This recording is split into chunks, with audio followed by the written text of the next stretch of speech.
is going on today, guys? Tonight, I should say, we finally got our oil cooler back from Setrad, or I should say Jackson Racing actually. They sent out a new unit for us, so big thanks to them for getting this out so quick, considering, well, you know, considering COVID and everything. It did take a while, but they did it as soon as they possibly could, so couldn't thank them enough for getting this out with no fuss. So in the last video concerning the oil cooler, we made these mounts up. We should be pretty well ready to just slap this sucker on, and a good part of the install is already done, but I know there will be some adjustments to do here, unfortunately. And in hindsight, I really wish I didn't paint it already, but I kind of forgot that I had to make more space for the mounts. But regardless, tonight we need to strip this thing down, and then tomorrow we're going to be installing it all the way. There's already an issue, or I should say an issue that I created by making a makeshift DIY under tray, which I will show you in a second. But that's going to interfere with our new mounting, so we got to cut it just a little bit, and we're going to get that done tonight. That way tomorrow we can just walk in and do the cooler by itself.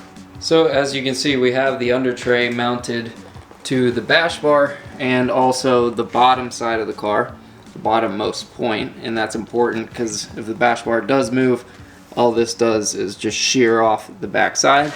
But anyways, I wanted it to be completely separate. That way you don't have to worry about it when you take your bumper off, because that should be a pretty easy operation. So let me show you real quick where I'm mounting it to. So I have a bolt on the outer side of here, and then a zip tie over here. Same thing over there, zip tie on that side where it's kind of scary to be running bolts because of AC condenser and radiator. Really not trying to puncture it. Then the bolt on the outside, which you can see there. So I just drilled all the right holes, cut this exactly to size where it needs to be. Believe it or not, I don't really need to round the edges. It actually fits right where the fangs kind of are in the FRS, so that works out real nice. Then in the front, I'm running zip ties only because I ran out of these things, and also because these don't fit exactly on the corners because of the bottom. The bottom hits on the corners, but for some reason in the front it fits kind of like right in the spot there in the middle of the bumper. One thing I did forget to mention is the holes that I am mounting to on the, essentially, I think this is a part of the core support maybe, I'm not sure, but those holes are already there, so it's pretty convenient. Then obviously using the bash bar and not trying to, or at this moment, not trying to weld anything to it, but yeah, just trying to find a quick solution to get something pretty sturdy, and it is pretty sturdy. This material is actually I believe it's like a Lexan, so it's like fake glass kind of thing. I am going to be replacing this with ABS plastic because there is kind of a problem using this material in that this potentially can shatter.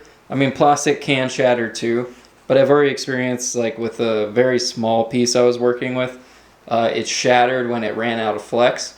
So that's kind of concerning, but for now this thing has held up decently well in the few days that I did get to use it. I think it is kind of cool that it's translucent. So we will get ABS plastic to replace this, but for now, this has actually turned out to be pretty sturdy.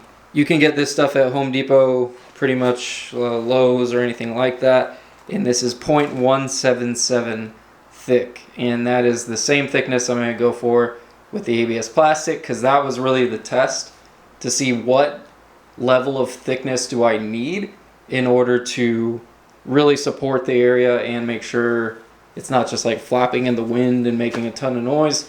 This makes absolutely no noise whatsoever, and so far has turned out to be pretty solid. But for now, we need to mark or get to where it's going to be lining up, and then go ahead and cut this to size.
take a look in here, we do have quite a bit of space. You can kind of tell it's a little bit off center. Like I said prior, I just need to fix the holes a little bit to make this completely horizontal, because right now it is a little bit off center, but pretty much that's the main effect we're gonna get there. It's gonna be right off the bottom, catching some air, the majority of the air, to be honest, because that's where most of it ramps in. That's gonna be it for now. We're gonna pick up where we have left off tonight, tomorrow, and yeah, just keep going with it. I'm pretty stoked that it looks like it's gonna work out. And if it does work out, then that's my first ever custom piece on a car, and it's just cool. If it ends up being successful, it's just cool to make something from scratch, and it works, and yeah, I just love it. It's so fun to do, and we'll be doing a whole lot more of it this year for sure. Good morning, guys. It is the next day, or I should say good afternoon. Definitely a late start today. But before we get any further with the installation, I just wanted to kind of go over the reasons why I went with this kit specifically, because it was a specific choice, and also just some cool things about it that I think just make this kit probably the best one on the market. Maybe next to the Perrin, but I haven't really seen the details of the Perrin. So first things first, it comes with an extremely detailed installation menu, and we're actually going to be skipping quite a lot of it, but if you want to follow along or check it out for yourself, they have this available online, and the link is available in the description. So that's super cool of them to do. I think more companies need to do stuff like this when they're selling custom parts. Just take the time and make a write-up. It solves so many issues and so many questions that I've had in the past with other parts. Now, part two of why this kit is so freaking cool to me, or at least I really wanted this one specifically, their thermostatic plate. It is not your average one. Most thermostatic plates come straight out of here, and they don't have multiple ports like this does. This has multiple ports so that I believe you can actually run sensors off of these. But the main point of having these ports is the first thing we're going to do once it's on the car is we're going to move these plugs down to the bottom here. And our hoses are actually going to come from the top. So this helps a lot with routing, with just kind of getting around the stock airbox and getting around different objects. Like, let's say if you were supercharged or if you were boosted, this kind of helps your lines get up and out of the way. So really, really cool. And I just got to say, the quality of even just the spacer and this thermostat is ridiculously nice compared to what I've seen online. Most of the time you see the Mishimoto products out there, and I know a lot of people run them, have no issues with them, but I can't help but say that the quality of those parts is just subpar. I was on the fence about getting the Mishimoto, but when I looked into this one, it's just too nice for its own good, and I really, really like how it's made, the design, and everything like that. It's very well thought out. So no offense to the Mishimoto guys, I totally could have gone with their oil cooler. I bet I wouldn't have any issues, but I just believe this is a superior option. So that is why we went with Jackson Racing specifically, and why I really, really like this kit compared to others on the market. The Perrin kit is very similar as far as I see, just different mounting solutions, and that's going to be the biggest difference, is what thermostat they're using and what mounting solution they're using to get it on the car. Now real quick, we're going to be doing an oil change during this as well. It was recommended to me by a friend that when you install oil coolers, stuff like that, run it with the old oil for a second, let the filter catch everything, the old filter, and then go ahead and swap everything out for new stuff. So we're going to do it that way, and we also have some extra motor oil that I barely use anymore, and we're going to use this to kind of lubricate the O-rings. Alright, so that is it for the talking, for the spiel. Let's get into actually installing this, and we're going to be skipping the mounting part and all the way to actually hooking the thing up. Alright, the first step in this process is going to be taking our oil filter off, and I am going to be going pretty much verbatim with the instructions. The best thing about K&N filters, or my favorite thing about the K&N filters that you can get for the FRS, it has the wrench top, so you never need a oil filter wrench, any kind of specialty thing like that. We're going to put our oil filter in a safe place. Now next we need to clean this area. Alright, next we need to lubricate the O-ring.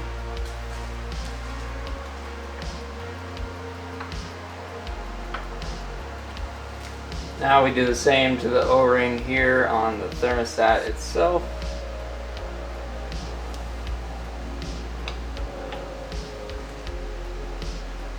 So now we can put our little threaded spacer in here. It's going to thread onto where your oil filter used to thread. So now that we got this roughly clocked where we want it, we can tighten it just a little bit.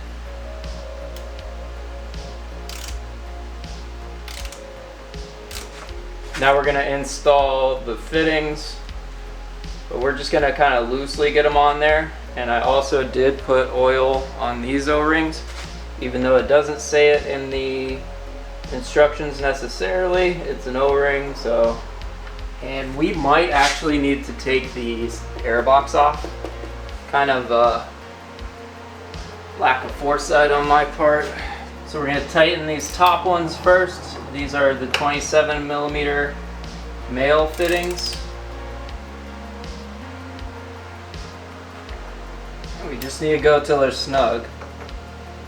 There is no torque value.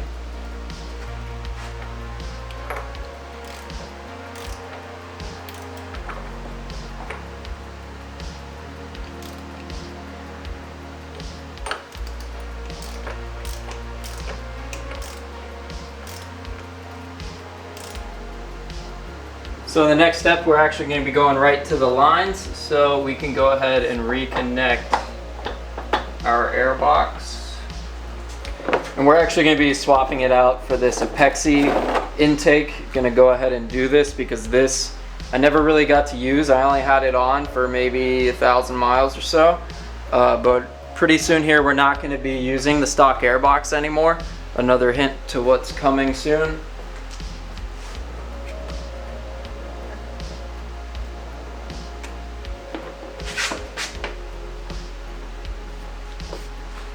Now I believe we can get to the lines. So now that we are onto our hoses, we need to get the windshield washer relocated just a little bit.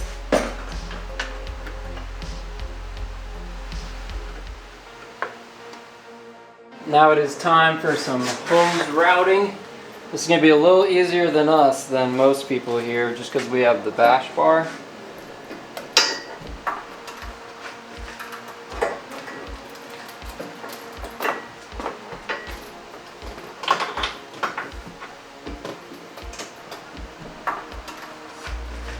Alright, so I figured out a kind of easy way of figuring this out.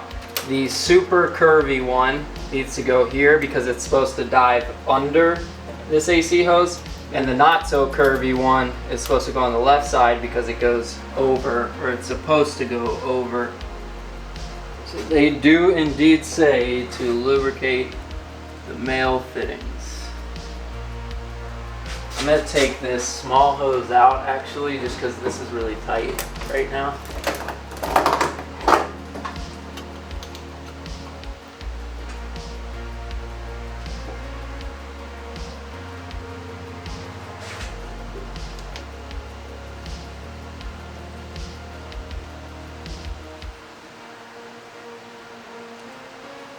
So I did go with their routing of going over the AC line and under it.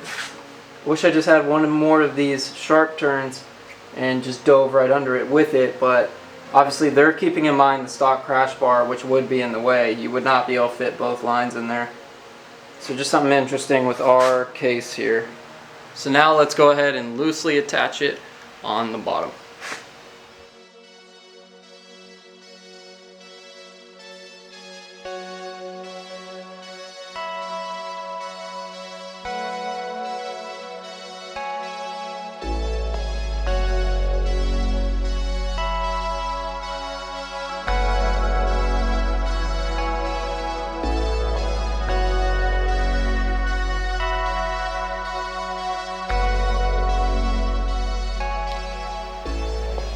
Alright guys, our lines are completed. Unfortunately, they're not as clean and pretty as I would have hoped for, but it's pretty darn good for what it is. I'm probably just gonna have to remake lines for my particular situation, just because these are, I believe, a little too long maybe. I believe the Jackson Racing cooler is actually offset a little more to the left and mine is directly center. So unfortunately, not the prettiest hoses in the world, and I did kind of wrap it around this to make sure it's off of the screw and make sure it just doesn't bind at all and nothing is kinked. I did try a million times to put this under the AC hose, but it kinked right here every time I tried. So unfortunately, we won't be able to do that and make it super clean, but hey, project for the future, redoing these lines so they're better. And this is not the permanent placement of this oil cooler anyways, so most of this is somewhat temporary as we go down the road this year with the FRS. So at this point, we're going to go ahead and tighten everything down. We're going to get the oil filter sandwich exactly where we want it, which I think it will be right there.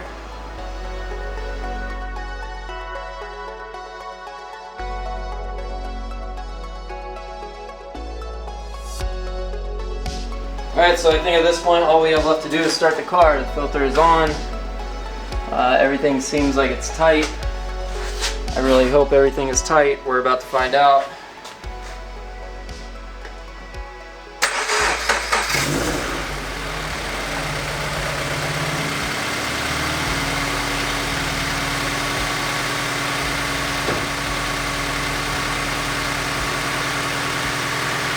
Alright guys, it's been running a little while now, and let me show you how I'm making sure when it's good. We have our OFT loaded up here. So at the bottom there we have our oil temp, and you might not be able to see it, but I can see it now. It's 122 degrees Fahrenheit, and it will open up at 180. So we just need to wait for this thing to warm up all the way, and then you know, we're just gonna feel the lines, because typically you can feel it right in the line if it's warm or cold. And right now this feels warm, but then this line is cold. So it hasn't opened the thermostat yet, I think, to let it go. Or this is just the drip, and then this hasn't returned anything yet. I'm not sure, but either way, thermostat does not open till 180, so we gotta wait for that. That definitely has oil in it now. I can feel it. I think before it was just trickling, but now it's definitely warm. So let me check the oil now that it's not fumbling in the engine everywhere. And I did, or I do habitually fill my car to the very top. And it was definitely all the way full before we started. And it was dead cold. So honestly, I might have enough oil in here already.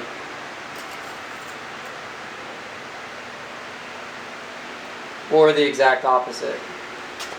So just for reference here, it was top of full over here, dead cold when we started, and now we're all the way down to the low line, hot. So oil, when it's hot, there's more of it, or it rises, expands. So that's something to keep in mind. Now we actually did lose a decent amount of oil there.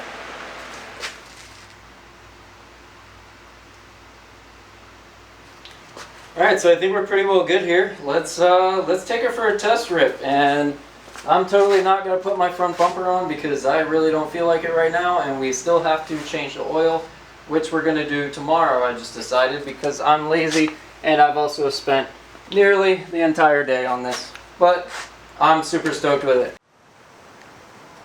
Alright guys, she's looking good. We do not have any oil leaks as far as I see. I'm probably going to go through this again tomorrow while I'm doing the oil change and just make sure everything is tight. But sitting pretty. I didn't check my AC, but I'm pretty sure it didn't smack itself. So I think we're looking pretty alright here. You might be able to notice the cooler is a little bit off center. It's more so the actual mounting that I did to my mount. or the holes I drilled in my mount. It's not quite perfect. I could make it a little better, but I figured I got it as close as I could and kind of went with that. So we will try to polish that up in the future. But as I said, this is kind of temporary. But with the hood down, it looks pretty sweet. The lines kind of dangle in like Bazoku style, or I forget what the term is for that, but yeah, looks pretty sick. I am definitely into it. Alright guys, that is going to be all for this one. I hope you enjoyed. If you have any questions on the oil cooler install whatsoever from Jackson Racing, please let me know. Obviously, I cannot help you with the mounting solution, but anything beyond that, I can definitely help you with. It's just like any other oil cooler, in my opinion, just with a better thermostatic plate. And I would highly recommend this one for sure over some of the cheaper variants. That's for sure, but ultimately that's up to you and if you really need an oil cooler. If you're not tracking, I really don't think you need one, but if you are in general hooning on your FRS or whatever, you should definitely be on 5W30. We're going to talk about that more in the next video where we're going to be testing the oil cooler, but for now that's going to be it. Hope you enjoyed. Catch you on the next one. Peace.